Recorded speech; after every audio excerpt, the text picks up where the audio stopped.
الأزهر هادف فنان تشكيلي جزائري من ولاية أم البواقي.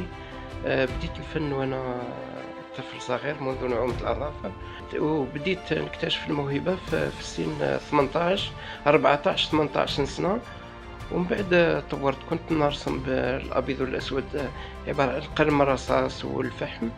ومن بعد دخلت في الألوان الزيتية، والآن درك راني نمارس في الفنون الجديدة هذه، كما الفن الروسي، فن تشكيل الورود بالعجينة الروسية، وأنا مارس فيه عندي عام فقط.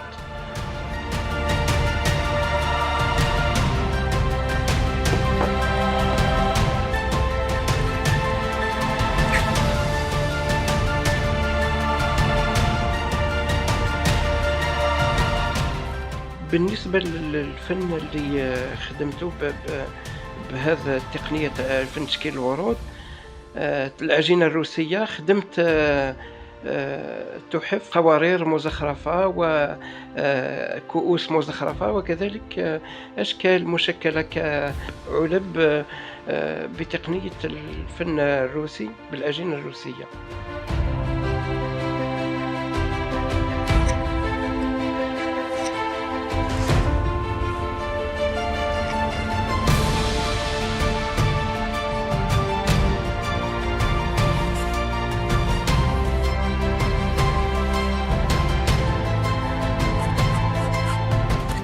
أني درت لكم هذا الإنجاز، فيه الاسم تاع القناة، ودرت تشكيل الورود الفن الروسي بالتقنية الجديدة اللي أنا قمت بها.